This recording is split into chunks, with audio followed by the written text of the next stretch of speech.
சிவாய நமக. சிற்றம்பலம். ஒடுங்கும் பிணி பிறவி கேடின்றிவை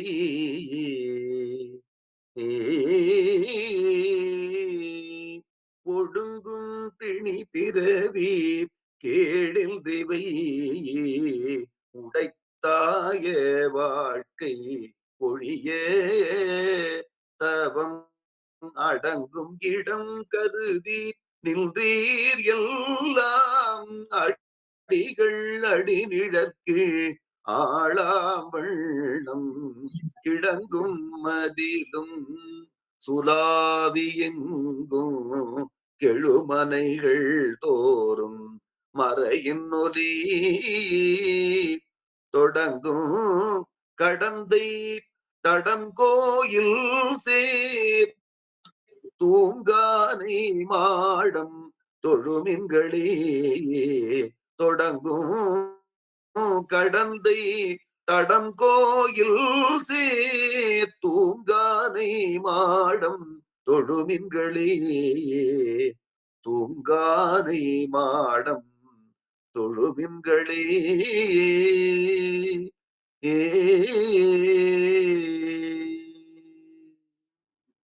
திருச்சிற்றம்பலம். சிவாய நமக. திருவடிக்கு வணக்கம். சிவாய நமக. வன்மை தரும் ஆகமனும் வைத்த பொருள் வழுவா உண்மை விளக்கம் உரை செய்ய திண்மதம் சேர் அந்தி நிற தந்தி முக தொந்தி வயிற்று ஐங்கரனை பந்தம் அற உந்தியுள் வைப்பாம். திருச்சிற்றம்பலம். அடியார் பெருமக்களுக்கு வணக்கம். எல்லாம் வல்ல சிவகாமி அம்மையுடன் ஆகிய அம்பலவான பெருமானது திருவருட் பெருங்கருணையினாலும் அருபான்மும்மை நாயன்மார்களது குருவருடினாலும் வேரூர் மணிவாசகர் அருட்பணி மன்றம் நடத்துகின்ற சைவ பாட வகுப்பிலே இந்த இணைப்பில் இணைந்து சிந்திப்பதற்கு எல்லாம் வல்ல பரம்பொருள் நமக்கு பேரருள் புரிந்திருக்கிறது. அதற்கு அருள் செய்த திருவருளையும் குருவருளையும் போற்றி கேட்டு சிவபுண்ணியம் பெறுகிற தொண்டர்களின் திருப்பதிகளையும் வணங்கி மகிழ்கின்றேன். நண்பர்களே, நாம் படிக்கின்ற சைவ பாட வகுப்பின் நெறியாளரும் சித்தாந்த சாஸ்திரங்கள் படிக்கிற நூல்களின் உரையாசிரியருமான முதுபெரும்புலவர் முனைவர் சென்னியப்பனார் ஐயா அவர்களின் திருவடிகளை நாம் அனைவரும் மனமொழிமைகளாலே வணங்கி அன்பர்களே, சைவ சித்தாந்த சாஸ்திரங்களிலே 8 நூலை அருளி செய்த பெரியவர் உமாபதி சிவாச்சாரியர். அந்த உமாபதி சிவம் அருளி செய்த நூலிலே நாம் நெஞ்சுபிடுத்தூது என்கிற நூலை சிந்தித்துக் கொண்டோம். நெஞ்சுபிடுத்தூதிலே முதலாக அமைய பெற்றிருக்கிற பகுதி அறியா இயல்பினான். அடுத்த பகுதி சொன்னார் காணா நலத்தினான். இது உயிர்களுக்கு இறைவனுடைய சுரூப நிலை பதி இயல்பை காட்டுவதாக. 3வது தலைப்புல கொடுத்தார் ஏற்ற பிறப்பு. இதுதான் வினையின் காரணமாக நமக்கு வரக்கூடிய நிலையை பார்க்கிறோம். 4வதுல சொன்னார் உயிருக்கு எப்படி துன்பம் வருகிற வழி. வறுமையா சொன்னார் உயிருக்கு துன்பம் வருகிற வழி. துன்பம் வந்த பிறகு அந்த துன்பத்தை போக்குவதற்கு நாம் முயற்சிக்கிறோம். அது போன உடனே மறுபடியும் அதவே திருப்பி செய்கிற நிலை வருகிறது. அதனால எந்தெந்த கருவிகள் வழியாக உயிருக்கு துன்பம் வருகிறது என்பதை பற்றி வார்க்குத்தியில் மயங்கினேன் என்று 5வது தலைப்புல காட்டினார்.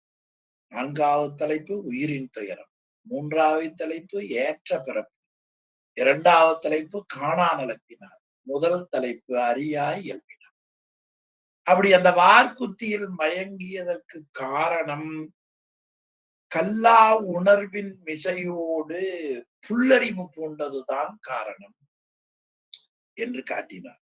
அப்ப என்னுடைய அறிவு கெடுவதற்கு வழி என்பதை காட்டியவர் இனி அறிவு நன்மையாவதற்கு என்ன வழி என்பதை 6வது தலைப்புல காட்டுகிறார். திருவள்ளுவர் உரைத்த மெய் வைத்த சொல்லை விரும்பாமை. ரொம்ப அழகான பகுதி. இப்ப நமக்கு அதுல விருப்பம் நமக்கு கூடுதலா வர வேண்டும். அப்படி அந்த திருவள்ளுவர் உரைத்த மெய் வைத்த சொல்லை விரும்புகிற பொழுது இறைவனுடைய தன்மை நமக்கு தெரியும். அதனால் ஈசன் பெருமை என்று காட்டி. என்ன பெருமை? உலகையில கூட சொல்லுவாங்க, நல்லா செய்தா அவனுடைய பெருமையா பேசுவார்கள். அவர்கள் மோசமா நடந்தா அவன் பெருமையை நாம பார்க்கறதே தப்பாதா என்றே அதை கொஞ்சம் குறைவா சொல்லுகிற நிலைமையையும் நாம் பார்க்கிறோம். அடுத்ததா இனி மீண்டும் இருவனையேன் உனக்கு அதை நான் விரிவாக சொல்லுகிறேன் என்று காட்டுகிறார். அப்படி காட்டுகிற பகுதியில அமைய பெற்றதுதான் இறைவனுக்கு இருக்கிற 10 உறுப்புகள் 8வது தலைப்பு. அந்த 10 உறுப்புகள்ல இறைவனுடைய ஒட்டுமொத்த பெருமையையும் கொண்டு வந்து காட்டி விடுகிறார். இது ஒரு வரையறை. அது தமிழ் இலக்கியங்களில தசாங்கம் என்று 10 உறுப்பு பாடுகிற மரபு நம்முடைய தமிழ் இலக்கியங்கள்ல உண்டு. அது நமக்கு முதலாவதாக மணிவாசக பெருமான் தான் திருவாசகத்தில நமக்கு அருமையாக அந்த 10 உறுப்புகளை முதல் பகுதியில, அநேகமா அண்டப்பகுதி என்று கருதுகிறேன், அந்த பகுதியில பழங்கடல் அதுவே கருமா முகிலின் தோன்றி, இந்தியாவுல கூட சென்னை பகுதியில அப்படித்தான் கருமாமுகில் தோன்றி இருக்கிறது. அதனால மழை சென்ற வார கருமாமுகில் தோன்றியதால கரண்ட் கட்டு அமெரிக்காவில அவங்க வைக்கல இல்லையா? அது கருமாமுகிலின் தோன்றியது. அது பழங்கடல். அது கருமாமுகிலின் தோன்றி திருவார் பெருந்துறை வரையில் ஏறினார். என்ன சொல்ல பாருங்க, திருவார் பெருந்துறை சாதாரணமான பெருந்துறை இல்ல. ஆமா, சிவஞானம் பொருந்திய அழகு பொருந்திய நீண்ட பெருந்துறை. அந்த மலையில போய் ஏறியதான் பழங்கடல்ல இருக்கிற ஆற்று நீர். இப்படியாக அந்த பகுதியில 10 உறுப்புகளை மாணிக்க வாசகன் திருவொண்டப்பதியில காட்டு. பிறகு 19வது பகுதியில திருத்தசாங்கம்னு என்ற ஒரு தலைப்பிலேயே அவருடைய படை கொடி அது மாதிரியா நமக்கு காட்டுகிறார். அந்த பகுதிகளில பின்னால அது மன்னருக்கு பாருகிற ஒரு மரபை தமிழ் இலக்கியத்துல வைத்திருக்கிறார்கள். இது அந்த உறுப்புகளை பாட வந்த நிலை. இப்ப நமக்கு வேண்டியது இறைவனுடைய அளப்பெரும் கருணையை 10 உறுப்புகள்ல வைத்து சித்தாந்த நூல்கள்ல உமாபதி சிவம் பாடி வைத்திருக்கார். அது பொதுவா பெரிய பொருளை நாம சொல்ல வேண்டும் இல்லையா? அப்பதான் எல்லாருக்கும் தெரியும். அந்த ஒரு பெரிய 10 அடுக்கு மாடி வீடு இருக்கு பாருங்க, அதுக்கு கீழே இருக்கிற ஒரு வீடு தான் என்னுடைய வீடு. மிகப்பெரிய இமயமா சென்னியப்பனார காமிச்சிக்க பாருங்க, அதனுடைய தொண்டர்கள் தான் நாங்கெல்லாம். அப்படி சொல்லுகிற ஒரு பழக்கம் தமிழ்ல நான் முன்னமே சொல்லி இருக்கிறேன். பெரியதை சொல்லி சிறிதை சொல்லுவது தமிழ் மரபு. அதனால இரண்டன் ஒருமைன்னு சொல்லுவாங்க. அதனால 20 கூட்டல் 1 21, 30 கூட்டல் 1 31, 10 கூட்டல் 1 11 தமிழ் முறையில. ஆனா அவங்க சொல்லும் போது தசம் 10 சொல்லுவாங்க. அதுக்கப்புறம் ஏகாதசி இல்லையா? ஏகாதசின்னு 7. அந்த 11 சொல்லுகிற பொழுது ஏகாதச சொல்லுவார்கள். அப்ப என்னாச்சு, 1 கூட்டல் 10 என்று அவர்கள் சொல்லுவார்கள். நமக்கு 2 கூட்டல் 1 21, 10 கூட்டல் 1 11. அவங்க 1 கூட்டல் 1 1 கூட்டல் 10 என்று சொல்லுவார்கள். அது மாதிரி பெரியதை சொல்லி நமக்கு 2, சிறியதை சொல்றது நமக்கு நல்ல மரபு வைத்திருக்கிறார்கள். அந்த முறையில பெரிய புராணம் கூட பாத்தீங்கன்னா எடுத்துள்ள தொண்டர் வரலாறுக்கு பாட வந்த ஆசிரிய பெருமகனார் தெய்வ சேக்கிழார் நேர கைலை மலை சருக்கத்துல தொடங்குறார். அதுல தொடங்கி மறுபடி 11 சருக்குகளை முடிச்சு அடுத்து 13வது சருக்கம் கைலை மலையில கொண்டு போய் நிறைவு பண்ணிடுறார். ஆக பெரிய புராணம் முழுமையாக படித்தால் கையிலை தரிசனத்தை பார்த்து கீழே வந்து அதை கடைபிடித்தவர்களுடைய நெறியை கண்டு அவர்களைப் போல கையிலையை சென்று அடைந்தனர். என்ன ஒரு அருமையான ஒரு அமைப்பு முறை பாருங்க. அது மாதிரி இவர் என்ன காட்ட, நேர மலையை காட்டுகிறார். முதல்ல அந்த மலை முதலாக இருக்கிற எல்லா உறுப்புகளிலேயும் இறைவனுடைய ஆணைதான் செலுத்தப்படுகிறது என்பதை கடைசியா காட்டினார். இந்த 10 உறுப்புல முதல் உறுப்பு மலை, கடைசி உறுப்பு ஆணை. இப்ப மலையிலிருந்து கீழே வருமா? மலை, மலையிலிருந்து ஆறு, ஆறு அப்படியே நாட்டுக்கு வருகிறது, நாட்டுல இருந்து ஊருக்கு வருகிறது. இப்ப ஞாபகம் வச்சுக்கலாம். மலை, ஆறு, நாடு, ஊர். அந்த ஊர்ல இருக்கிற தலைவர் அவரு தார். ஆமா, அவருதான் வெற்றி மாலை அணிந்திருக்கக்கூடிய, அப்படி வச்சுக்குவோம் நினைவாற்றலுக்காக. தார் அவருக்கு இருக்கக்கூடிய செல்வாக்கு குதிரைப்படை, யானைப்படை, கொடி, முரசு, ஆணை. அப்ப 10 உறுப்பினர் திடீர்னு எங்க வகையில, எனக்காக நான் சொன்னேன், நீங்க அப்படி நான் அப்படி சிந்திக்கிறேன். ஆக பெரிய புராணத்தோடு இணைத்தே பார்த்து அந்த அறிவை நம்ம ஆசிரியர் நமக்கு கொடுத்து விட்டார். அதாவது நமக்கு மலை என்றால் கைலை மலைதான். எனவே மலை, மலையிலிருந்து வருகிற ஆறு, ஆறு நாட்டுக்குள்ள பாயுது, நாட்டுல இருந்து ஊருக்கு போகுது. 4 ஞாபகம் வந்துருச்சு. இனி அந்த ஊர் தலைவன் யாரு? சிவபெருமான் தான் ஊர் தலைவன், உலகத் தலைவன் இல்லையா? அந்த கழிவறை கழுவுகிற ஒரு தொழிலாளியில இருந்து 224 புவனங்களுக்கு ஒருவர் தான். 224 புவனங்களுக்கு தலைவனாக இருக்கிற பரம்பொருள் தான் கழிவறையை கழுவுகிற சாதாரண தொழிலாளியாகவும் இருக்கிறார். எனவே அதை தார்னு காமிச்சார். அவருக்கு இருக்கிற குதிரை, அதுக்கப்புறம் யானை, அவர் இந்த குதிரை யானைக்கு ஏற்ப அவருக்கு இருக்கிற கொடி, பிறகு முரசு, கடைசியா அவருடைய ஆணை. இப்படி 10 உறுப்புகள். அதுக்கு தொல்காப்பியம் நமக்கு இலக்கணம் சொல்லுகிறது என்றே நம்முடைய ஆசிரியர் படை, கொடி, கொடை, முரசு, நடை, நவில், ரவி, களிறு, தேர், தார், முரசு, நேர்வன பிறவும் தெரிவுகொள் செங்கோல் அரசர்க்கு உரிய என்று அந்த இலக்கணத்தை நமக்கு காட்டி இருக்கிறார். பின்னால மணிவாசக பெருமான் தான் முதலில் இறைவனுக்கு தசாங்கம் பாடியிருக்கிறார். அது உமாபதி சிவம் அப்படியே நமக்கு அந்த தசாங்க சிற்றிலக்கியமாக இருந்தது. உமாபதி சிவம் அப்படியே நமக்கு சைவ சித்தாந்தல பாடியிருக்கிறார் என்று அந்த குறிப்பு இருக்கிறது. நான் உங்களுக்கு நினைவூட்டினேன். இனி அதுல முதல்ல இருப்பது மலை. எல்லாரும் கைலாய மலை தரிசனம் பண்ணிக்குவோம். காவாய் கனகத்திரளே போற்றி, கைலை மலையானே போற்றி போற்றி என்று நாம் வணங்கிக் கொண்டே உள்ள செல்லுவோம். அருமையான பகுதி. பாசம் பலவும் கடந்து பரிந்து அருள் சேர் பண்பால் குலவி விளங்கும் குணக்குன்றோன். குன்று என்பது மலை. சுவாமிக்கு எது தெரியுமா மலை? நம்ம பொதுவா உலகில மலை சொல்றோம். மலைக்கு ஒரு மேற்கோள் காட்டினார் தெய்வ புலமை திருவள்ளுவ நாயனார். ஆமா, அது நம்ம சொல்லிட்டே இருந்தா ஞாபகம் வருங்கிறதுக்காக நான் அந்த இதோட சேர்த்து சொல்றேன். நாம சொல்லுவோம், ஆமா நான் MA MH PhD சதீஷ்குமார் அப்படி சொல்லுன்னா கோபம் வந்துடும். பேர்ல ஒரு எழுத்து விட்டுச்சுன்னா கோபம் வந்துடும். என்ன குப்பை மேட்டை கிழிச்சு போடுற கதை. ஆனா சுவாமி அப்படி இல்லையா, தெய்வ புலவர் அல்லவா. அதை நம்ம சொல்லிதான் சொல்லணும், சாதாரண சொல்லக்கூடாது. இந்தியாவில கோவை பகுதியில பெரிய புராணத்துக்கு பேருரை எழுதினவர் சேக்கிழார் சொன்னா அடிச்சிருவார். அவர் என்ன உன் வீட்டு வேலைக்காரனா அப்படின்னு கேட்பார்.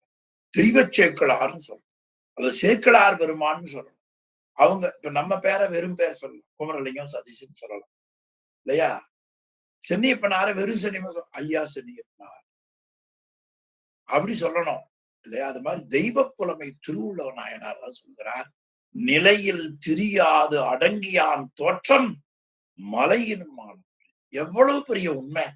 என்ன போய் நாம பெருசா கல்லூரியில படிக்க போறோம். ஒரு திருக்குறள் மிகப்பெரிய பல்கலைக்கழகம். தப்பு. உலகத்தில் இருக்கிற பல்கலைக்கழகம் முழுவதும் பிச்சை எடுக்கிற அறிவு கருவூலம் திருக்குறள். நிலையில் திரியாது அடங்கியான் தோற்றம். அவன் வாழ்க்கைக்கு எது பயன் என்றால் அது மலையினும் ஆனப்பெரிய. அப்ப சுவாமிக்கு என்ன மலை என்று சொன்னால் அவர் நல்ல குணம்தான் அவருக்கு மலையினர். நல்ல குணம் சுவாமிக்கு எது? நல்ல குணம். குல குணக்குன்று சுவாமிக்கு இருக்கிற அந்த குணம். நமக்கு இருக்கிற குணம் ரசோ குணம், தமோ குணம், சத்திய குணம். சுவாமிக்கு இருக்கிற குணம் அருகுணம், 8 குணம். அந்த 8 குணம் கோளில் பொறியில் குணமெலவே என் குணத்தான் தாளை வணங்காத்தலை என்கிற பகுதியில அந்த 8 குணம் விரிவாக நமக்கு சொல்லப்படுகிறது.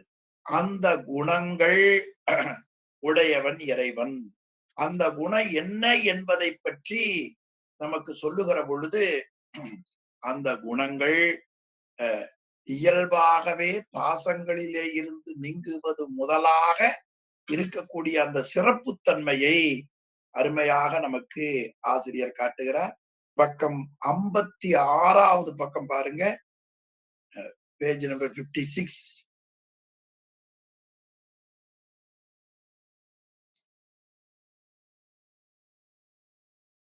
பாருங்க, தன்வயத்தனாதல், தூய உடம்பினனாதல், இயல்பாகவே பாசங்களிலே இருந்து நீங்கினாதல், முடிவில் ஆற்றல் உடையனாதல், வரம்பில் இன்பம் உடையனாதல், இயற்கை உணர்விடனாதல், முற்றும் உணருதல், பேரருள் உடையனாதல். இந்த 8 தன்மை வந்தாதான் நாம தெய்வத்தன்மை உடையவர்கள் ஆவோம். இந்த 8 குணமும் தான் அவருக்கு என்ன இருக்கிற குணம். அப்படியே மறுபடியும் இங்க வாங்க. அப்ப இந்த பொருளுக்கு அங்கங்கே பெரியவங்க எழுதி வச்சிருக்காங்க பாருங்க. குணம். இது பரிமேலழகர் பார்க்கணும்னா கோளில் பொறியில் குணமெலத்தான் என் குணத்தான் பொறியில் குணமெலவே என் குணத்தான் தாளை வணங்காத்தலை இருக்கு பாருங்க. அங்க பரிமேலழகர் இதையவே ரெஃபர் பண்ணியிருப்பார். இது எதுக்குன்னா ஒரே மாதிரி இருக்கிறது நினைவூட்டுகிறேன். சரி, இந்த குணம் அவருக்கு எப்ப வரும் என்று சொன்னா, பொதுவா நாம் உலகியல்ல நம்முடைய உயிருக்கு இருக்கிற பண்புகள்ல என்றும் உயிரோடு இருப்பது, பக்கம் 31 வந்துருங்க, ஆணவம், கண்மம், மாயை. ஆணவம் எங்க படிச்சோம்? அறியாமை ஆணவம். அதெல்லாம் ஞாபகம் வச்சுக்கணும். ஆணவம்னு சொன்னா உண்மை விளக்க நூல் அப்படி வந்து நெஞ்சில நிக்கணும். அது உனக்கு அப்புறம் வந்துன்னு கேக்குறீங்களா? உங்களை பார்த்தா எனக்கு அது நெஞ்சில வருது, இல்லைன்னா மறந்துடுவேன். ஆமா, லட்சுமணன் ஐயா இந்த பூஜை பண்ண உடனே வாட்ஸ்அப்ல போட்டுருவார், ஐயா இன்னைக்கு அந்த சுவாமியை பாருங்க. ஆமா, உங்க சாமியை பார்த்தாவது எனக்கு நல்லறிவு வரட்டும் என்று நான் எண்ணிக்கொண்டு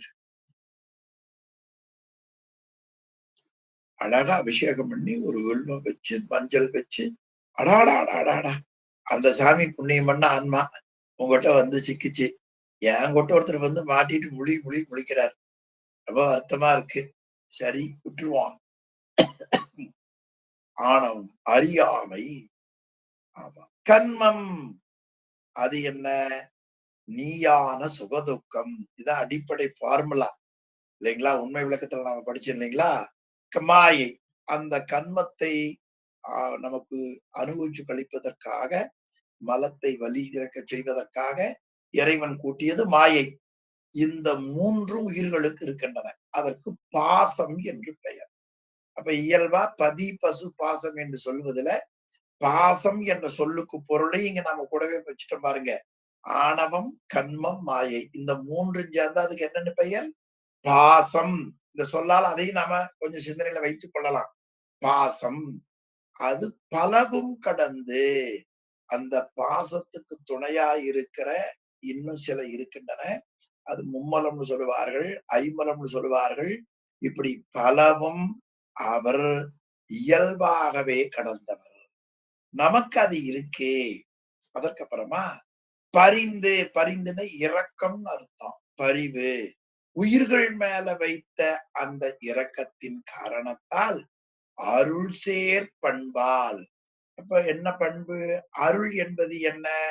அன்பு என்பது என்ன? அருள் என்பது என்ன என்ற பெரியவர்கள் என்ன சொல்கிறார்கள்? அன்பு என்பது தொடர்புடையார் மாட்டு வருவது இல்லையா? இப்ப தொடர்புடையார் மாட்டே எல்லா நேரமும் அன்பா இருக்குது. ஒரு வருஷம் அன்பு இருக்கும், 6 மாசம் அவன் வெறுத்து தள்ளிருவான். அப்புறம் என்னமோ அந்த சாமி மறைப்பு சக்தி பண்ணுனா திருப்பி மூஞ்சி பார்ப்போம், இல்லாட்டி மூஞ்சி சாக வரைக்கும் பார்க்க மாட்டோம். என்ன சாமி கருணை பாருங்க இல்லையா? தொடர்புடையார் மாட்டும் கூட அன்பு நமக்கு இல்லைங்க, வெக்கமா இருக்கு இல்லையா? நேத்து ஒரே வாழைப்பழத்தை பாதி பாதி சாப்பிடுறோம், அடுத்த நாள் ஆசிட்ட மூஞ்சியில வீசுற அளவுக்கு நம்முடைய மனம் மாறி போய்விடும் இல்லையா? அது கூட தீயினால் சுட்ட மண் உள்ளாருங்க. ஆனா நாவினால் பேசியபடி சாக வரைக்கும் நெஞ்ச பிடிச்சு பிச்சு பிச்சு கொண்டுட்டு இருக்கோம். இதையெல்லாம் சொல்லி வைத்து என்ன, நாம் அதை ஒண்ணும் நீங்கி வாழ முடியாது. இப்படி இருக்குதுங்கிறத கொஞ்சம் கொஞ்சம் படிச்சுட்டே இருப்போம். ஒரு நாள் நாமும் சென்னியப்பனாருடைய பண்பை பெறுவோம் என்ற நம்பிக்கை எனக்கு இருக்கிறது, நிச்சயமா. எனவே தொடர்புடையார் மாட்டு வருவது அன்பு, எல்லோரிடத்திலேயும் வருவது அருள். அப்ப எல்லோரிடத்திலேயும் வருகிற அருள் இருக்குது என்பதை மாணிக்க வாசக பெருமான் ஈசனவன் எவ்வுயிர்க்கும் இயல்பானான் சழலோ என்று தொடர்ல காட்டுகிறார். எனவே அந்த அருள் சேர் எல்லோரிடத்திலும் வரக்கூடிய இரக்க குணம் ஷேர் பண்பால், இந்த அருள் சேர் என்பதுதான் எங்கேனும் யாதாகி பிறந்திடினும் என்று ஞானசம்பந்த பெருமான் காட்டுகிற தொடருக்கு பொருள்.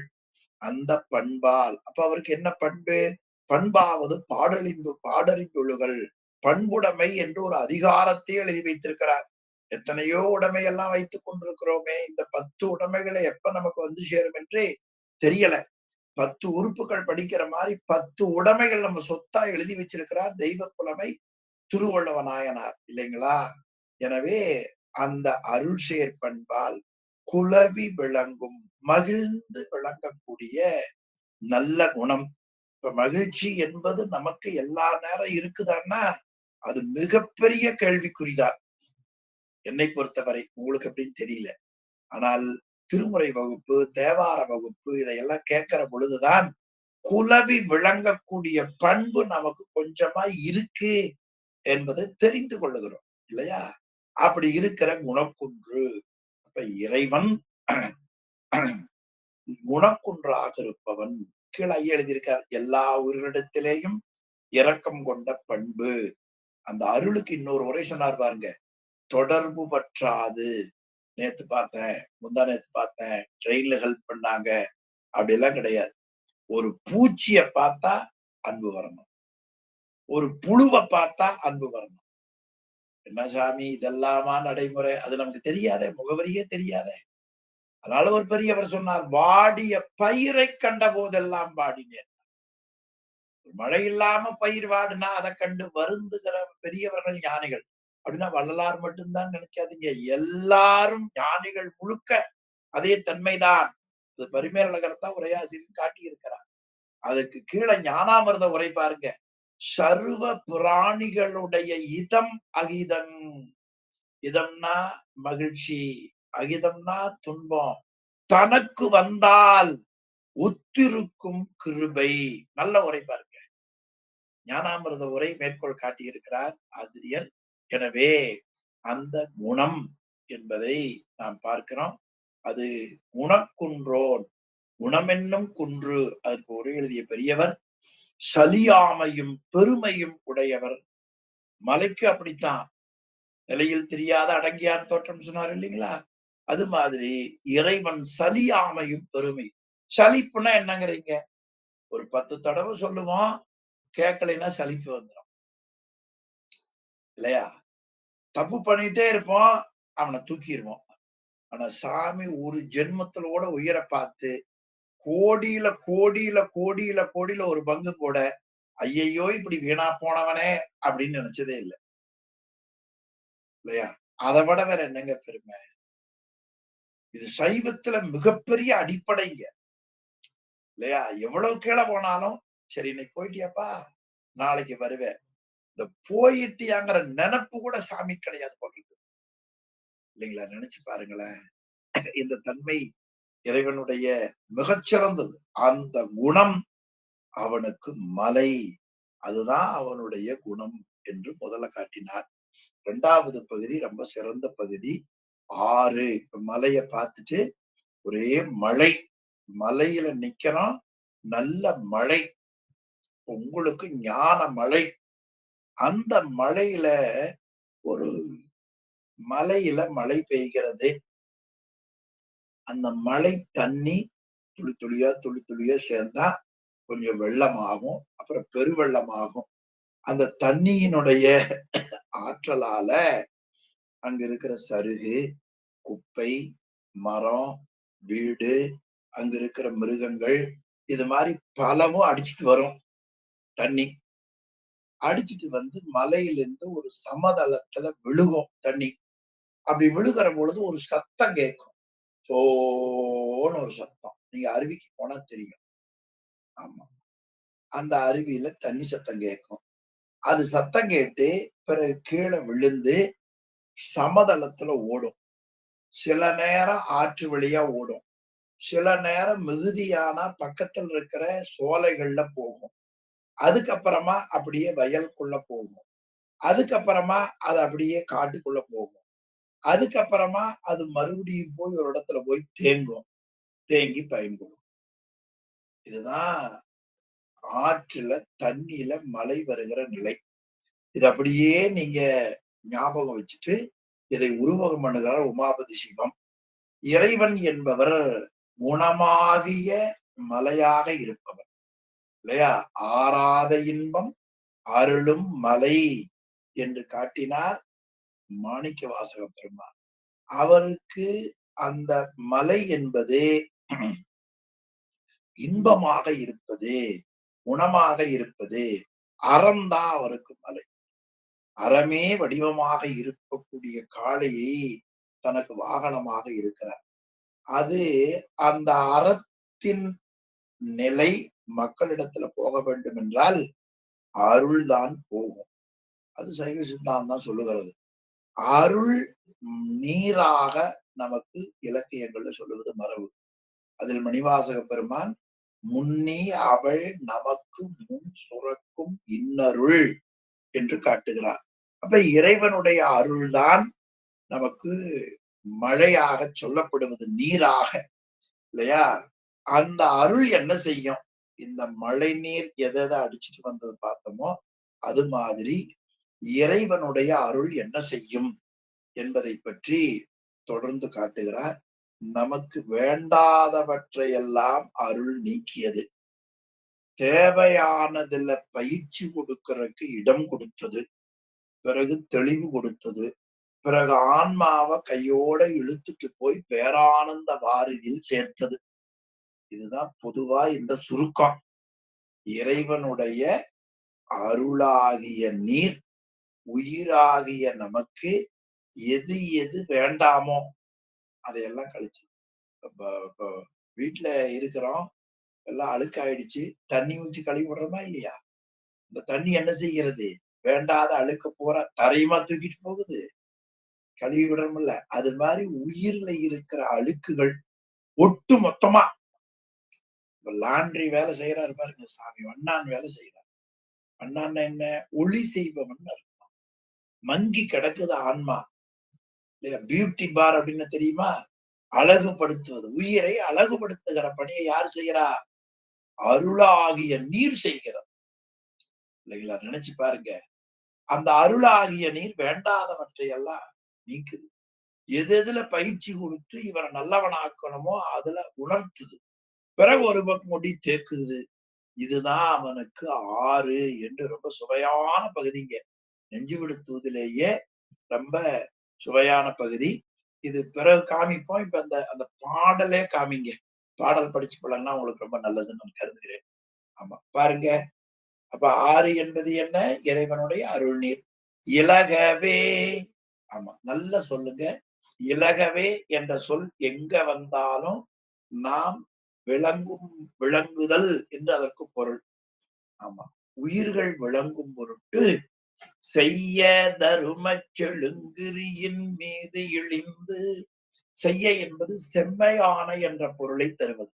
செம்மையான தருமம் ஆக அந்த அறம் என்பது எப்பொழுதும் வளமையுடையது. ஆனா பொதுவா அறம் முதல்ல பார்த்தா பெருசா தெரியாது. அறம் என்பது அது பின்னால பெரிய பயனை கொடுக்கக்கூடியது. மரம் என்பது இப்ப நல்லதா தெரியும். ஆனா பிறகு அது பெரிய துன்பத்தை கொடுக்கும். அதனால அந்த அறத்துக்கு ஒரு அடை போட்டா செய்ய தருமம், அதாவது நல்ல செழுமை பொருந்தியது. ஒரு மனிதனுக்கு எது செழுமையை கொடுக்கும் என்றால் அறம்தான் செழுமையை கொடுக்கும். அந்த செழுமையாக இருப்பவன் இறைவன். அந்த செழுமையான மலை கிரியின் மீது இழிந்து அந்த அறமாகிய மலையிலே இருந்து இழிந்து வந்தது நீர். இப்போ சுவாமி மலை, அந்த மலையினுடைய இதுல இருந்து வருகிற நீர் அருள். அப்ப சாமியே வரமாட்டார், அந்த அருள் தான் நமக்கு கிடைக்கும். அப்ப அருளின் வழியாகத்தான் உயிர்களுக்கு தேவையான நன்மை தீமைகளை கொடுப்பார். அது நமக்கு திருக்குறளுக்குப்படியார்ல நம் கையால் நாம் அனைத்தும் செய்வது போல் நங்கையால் செய்வான். அந்த நங்கைதான் அருள். அந்த நங்கை என்பது எது? இறைவனுடைய சக்தி. இறைவனுடைய சக்தியாகிய அருள் நீர்.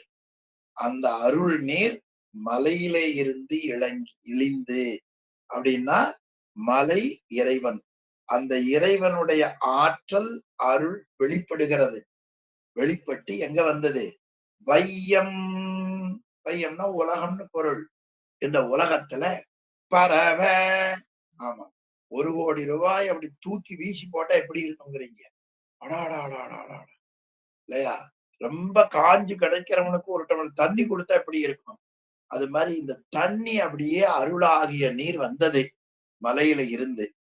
வையம் உலகம் பரவ, உலக மக்கள் எல்லாம் அந்த நீரை பார்த்து போற்றினார். இந்த வையம் பரவங்கிற சொல்லுதான் சிலப்பதிகார இளங்கோவடிகள் கண்டது. மாமழை போற்றுதும் மாமழை போற்றுதும். உலகத்தாரெல்லாம் எதை வணங்கினார்கள்? தண்ணி வணங்கினார்கள். இன்னைக்கு இந்திய திருநாட்டுக்கு வந்தீங்கன்னா கங்கா ஆராத்தின்னு 6 மணிக்கு மிகப்பெரிய பூஜை அந்த கங்கைக்கு, இல்லையா? எனவே வையம் பரவ, உலக மக்கள் எல்லாம் அதை பார்த்து போற்றினார்கள். கங்கை தாயே போற்றி, காவிரி தாயே போற்றி, அமராவதி தாயே போற்றி. தெரிந்தவன் போற்றுவான். வையம் பரவ, பரவன போற்றுதல் அர்த்தம். மகிழ்ந்து, ஆமா, அவங்க மக்கள் எல்லாம் பார்த்து மகிழ்ச்சி அடைந்தார்கள். இப்படி ஒரு அடிப்படை. ஆனா ரெயின் ரெயின் கோ அவேன்னு பாடினாங்க. அந்த புலவனுக்கு என்ன அறிவு இருக்குன்னு நினைக்கிறீங்க? இன்னைக்கு போயிட்டு நாளைக்கு வான்னு சொன்னா யாராவது வருவானா? நீ இன்னைக்கு வந்தது கொடுத்த மரியாதையே போது, நீ நாளைக்கு வேற வந்து இதை பார்க்கணுமான்னு கேட்பாங்க. அந்த சிந்தனையினுடைய திறன் தமிழனுக்கு எப்படி இருக்குன்னு பாருங்க. தமிழன்னு சொல்ல வேண்டாம், ஞானிகள்னு வச்சுக்குவோம். சில பேர் எதுக்குள்ள தமிழ் தானு கருது. ஞானி, ஞானம் எந்த மொழியில எந்த ஆன்மா வேணும் பெறலாம். எறும்பு பெறலாம், நண்டு பெறலாம், நாரை பெறலாம். அறிவுடையவர்கள் போற்றுவார்கள். வையம் பரவ மகிழ்ந்து எழுந்து அங்கு, அது அந்த நீர் அப்படி மகிழ்ச்சி கொண்டு எழுந்தது. எப்ப மகிழ்ச்சி வரும்னு கேட்டீங்கன்னா, ஒரு நல்லதை செய்யற பொழுது மகிழ்ச்சி வரும். இது உங்களுக்கும் வரும், எனக்கும் வரும், இல்லையா? சில பேருக்கு கெட்டது செய்யற மகிழ்ச்சி வரும். ஏன்? இது கெட்டதுன்னு அவனுக்கு தெரியாது, இல்லையா? அது மாதிரி இந்த அருளுக்கே மகிழ்ச்சி. இத்தனை ஆன்மாக்களை நாம நன்மைப்படுத்த போறோம் அப்படின்னு நாம அதை உருவகப்படுத்தி பார்க்கிறோம். மகிழ்ந்து அங்கு அந்த உயிர்களிடத்துல வந்து சேருது. அப்படி வந்த உடனே உயிர்களால நீக்கவே முடியாத சில செயல்கள் எடுத்த உடனே காட்டுகிறார். முதல்ல காட்டுவது ஐயம். ஐயம்ங்கிறது தெரியும் உங்களுக்கு, சந்தேகம். இத மிகப்பெரியது. இத பொய்காட்டி பொய்யகற்றி போதானந்த பொருளா மெய்காட்டும் மெய்கண்டாய் விண்ணப்பம் சுத்தவினா ஐயா நீதான் பொய்காட்டா மெய்யாய் சுத்தவினா ஐயா நீதான் கேட்டு அருள். அந்த அருள் தான் இந்த அருள். அங்க கேட்ட மாதிரி இல்லையா? அந்த அருள் எதனுடைய அருள்? மெய்யினுடைய அருள். மெய் என்பது எது? சிவம். சிவத்தினுடைய அருள். அந்த அருள் என்ன செய்தது? ஐயம். இந்த ஐயம்னே இல்ல நமக்கு. அது உங்களுக்கு விரிக்க வேண்டாம், உங்களுக்கு தெரியும். ஐயம் அது யாரு சொன்னாலும் கேட்காதுங்க. வாங்கி வச்சுக்கோ. நம்ம மனசுல தெளிவு இருந்தா பரவாயில்லன்னு தோணும். அடுத்தவன் சொன்னதுனால திருந்தாது. அது என்னமா அவரு சொல்றது எனக்கு நம்பிக்கை இல்லைங்க அப்படின்னு முடிவெடிச்சிடும்.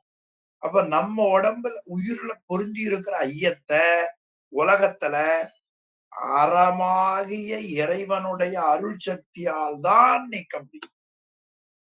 அப்படி இல்லை நீ எஞ்சி இதெல்லாம் வச்சுங்க. ஐயம். அதன் பிறகு களவு. இது மிகப்பெரிய ஒரு நோய்ங்க இல்லையா? களவு அது நமக்கு எப்பொழுதும் கூடாத ஒன்று. களவு அது உர சொல்ல வேண்டாம். பயம் இன்னைக்கு மிகப்பெரிய பயம் இல்லையா?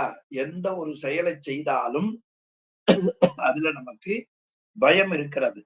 பயம். அடுத்து காமம். காமம்னா நீங்க பெண்கள் தொடர்பு உடல் மகிழ்ச்சி மட்டும் நினைக்க வேண்டாம். காமம் என்பதற்கு விருப்பம் என்று பொருள். சிவபெருமானை என்றும் விரும்பிக் கொண்டிருப்பதால் சிவத்தை விரும்பியதால் சிவகாமி என்று அதற்கு பொருள். சிவகாமி. சிவகாமினா சிவத்தையே விரும்புவள்.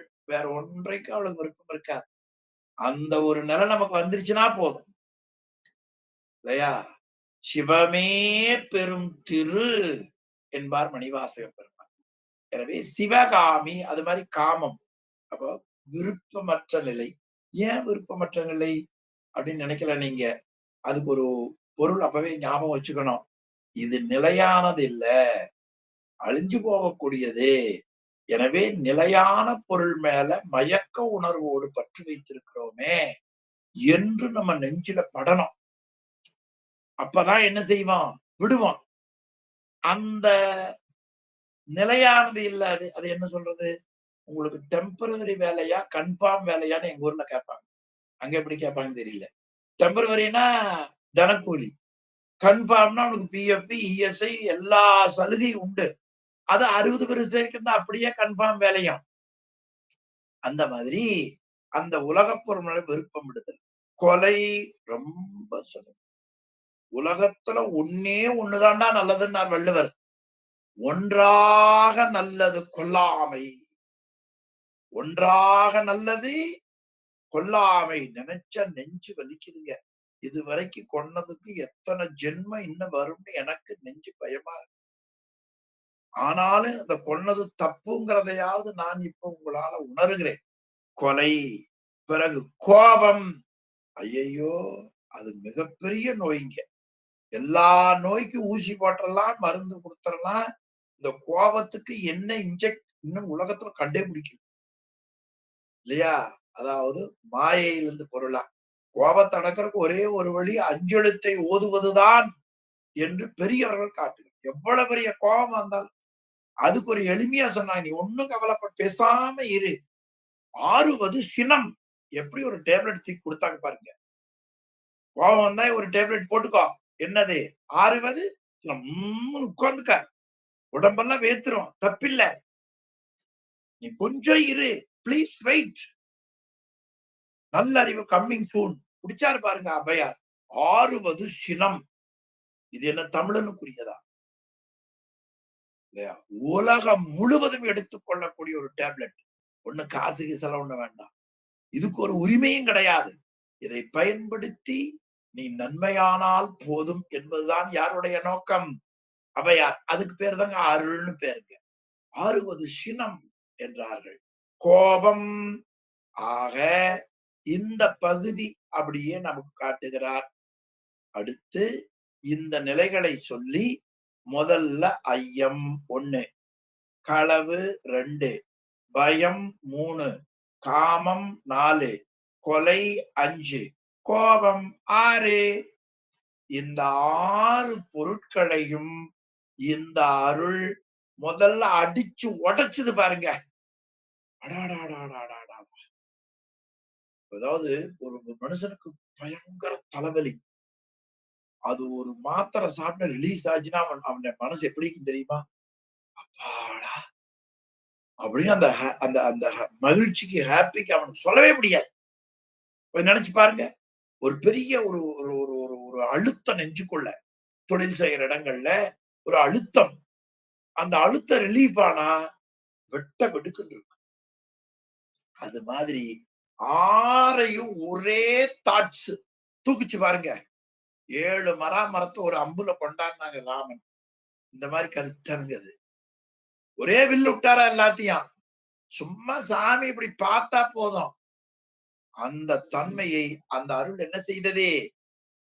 காதி காதினா ஒரு மோதி கீழே தள்ளிச்சு. அது எவ்வளவு பெரிய ஆற்றலுடையது பாருங்கள். அப்ப இன்னைக்குத்தான் தெரிஞ்சது, நம்ம உடம்புல பல விதமான நோய்களை போய் நாம் பரிசோதனை செய்து உடம்பு சீராய் இருப்பதற்காக பல உடற்பயிற்சிகளையும் உணவு முறைகளையும் கொள்ளுகிறோமே.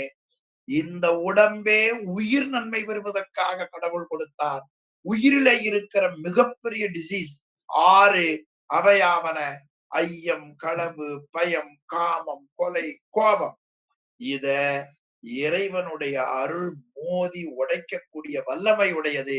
எனவே நாம் அருளை வணங்க வேண்டும். இந்த 6 3 சொன்னார் பாருங்க. பக்கம் 20க்கு வாங்களேன். 6 3 சொன்னார் பாருங்க. கல்லா உணர்வின் மிசையோடு உலகாயதனை உணர்வதோ புல்லறிவு உண்டு.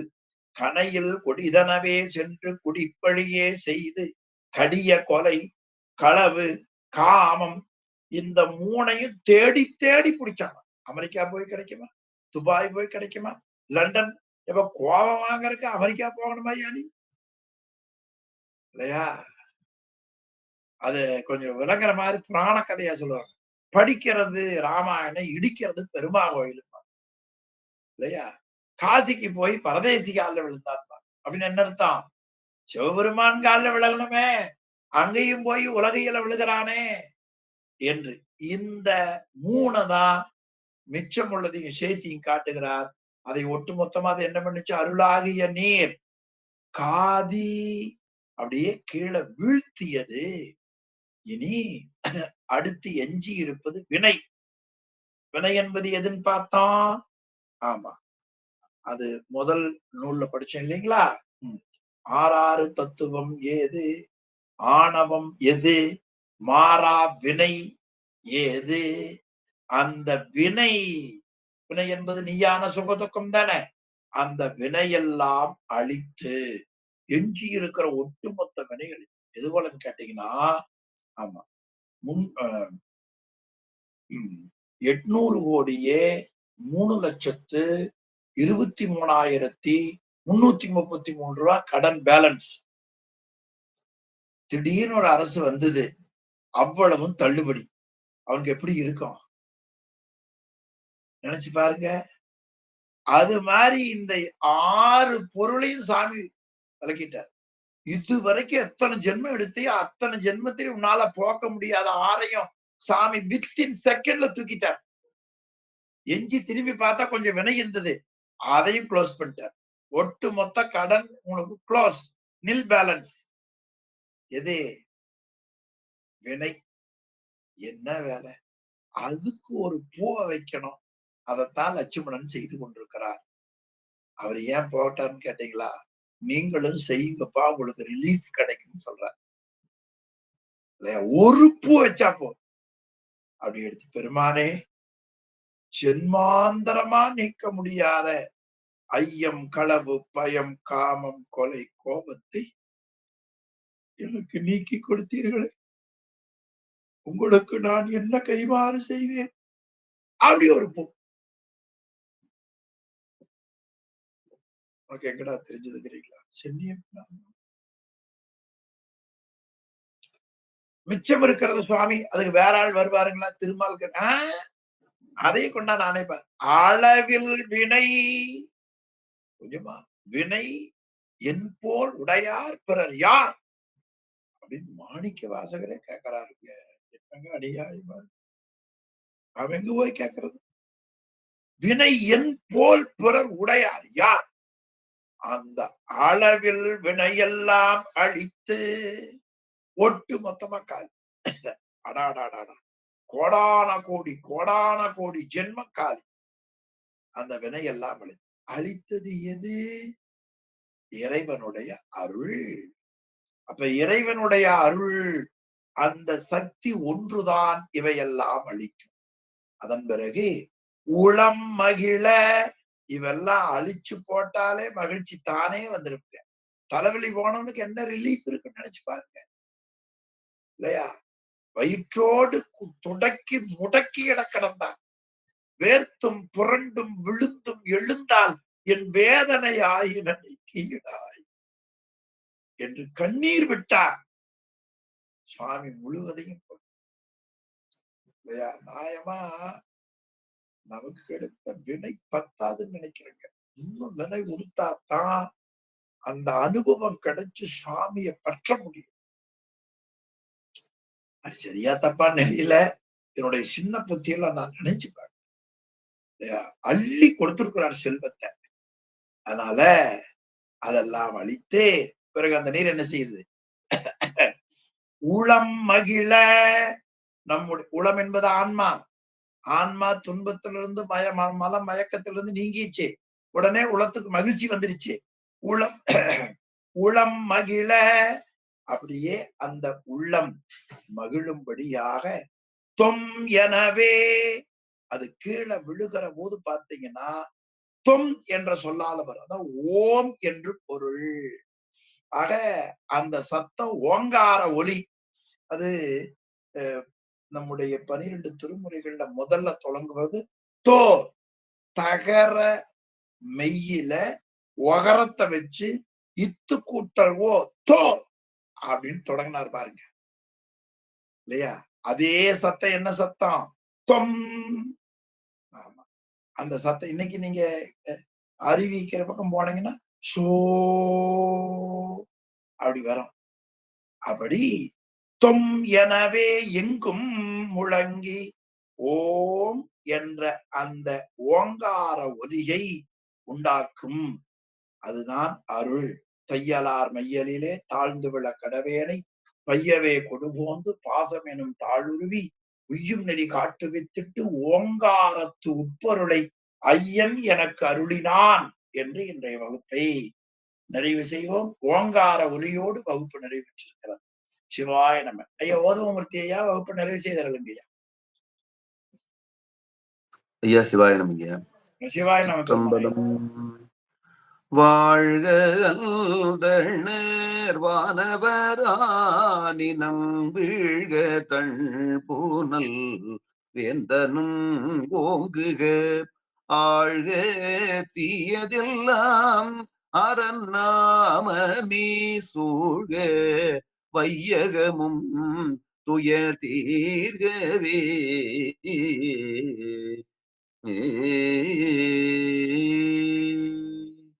திருச்சிற்றம்பலம். தென்னாடுடைய சிவனே போற்றி, எந்நாட்டவர்க்கும் இறைவா போற்றி, ஏகம்பத்து உரையந்தாய் போற்றி, பாகம் பெண்ணுரு ஆனாய் போற்றி, காவாய் கனகத்திரளே போற்றி, கைலை மலையானே போற்றி போற்றி.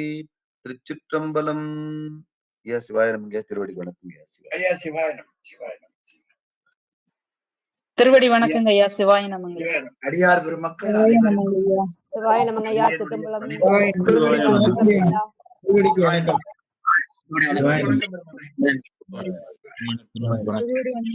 ஐயா.